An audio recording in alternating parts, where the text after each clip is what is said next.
আসসালামু আলাইকুম রহমতুল্লাহ। হ্যালো ভাইয়া, ইটস মি রেহান ভাইয়া and welcome to another brand new video of Rehan ভাইয়া। তো আমি চলে আসলাম নতুন একটা ভিডিও নিয়ে। আজকের যাত্রার শুরুতেই ভিডিওর স্টার্টিং। তো আজকে আমরা যাচ্ছি ট্রেনে করে। বরাবরই ট্রেন জার্নি আমার খুব ভালো লাগে, আপনাদের কেমন লাগে জানাবেন। তো আমি আজকে যাচ্ছি আমার খুব প্রিয় একটা মানুষের কাছে, আমার খুব প্রিয় একটা জায়গায়। অ্যান্ড মাশাল্লাহ আজকের ওয়েদারটা খুবই সুন্দর ছিল। একদম বৃষ্টির যে পূর্বাভাস, মানে একদম ঠান্ডা না গরমও না, একটা মেঘাচ্ছন্ন একটা পরিবেশ, বেশ ঠান্ডা ঠান্ডা, ভালোই লাগতেছিল। তো আলহামদুলিল্লাহ কোনো রকম সমস্যা ছাড়া আমি পৌঁছাই গেলাম আমার গন্তব্যে। বাই বাই, আল্লাহ হাফেজ। ট্রেন চলে যাচ্ছে আমাদের থেকে।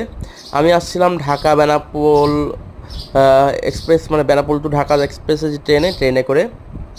আলহামদুলিল্লাহ ট্রেন থেকে নেমে আমি একটা ভ্যান নিয়ে নিলাম অ্যান্ড ভ্যানে করে যাচ্ছি। অ্যান্ড আমি খুবই এক্সাইটেড, আপনারা দেখতে পাচ্ছেন। এটা আমার কাইন্ড অফ ঈদ ট্যুর। ঈদে আমার কোথাও বের হওয়া হয়নি। হাতে একটা কেক নিয়ে নিছি আমার দোস্তর জন্য। তো এই যে অলরেডি সাইনবোর্ড দেখেই ফেলছেন, কেরু অ্যান্ড কং, বাংলাদেশের যে দেশি মদ উৎপাদন কেন্দ্র এবং চিনি, যে লাল চিনি উৎপাদন কেন্দ্র। আর এই সে আমার স্পেশাল পার্সন ইয়াসিন ভাগ্নে।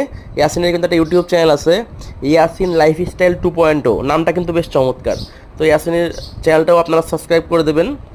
অ্যান্ড এটা হচ্ছে ইয়াসিনের হোটেল আল্লাহদান হোটেল। অ্যান্ড হ্যাঁ, আমি চলে আসছি আজকে দর্শনা, চুয়াডাঙ্গা জেলার দর্শনা দামোহদা, এখানে ঘুরতে একদিনের ট্যুর।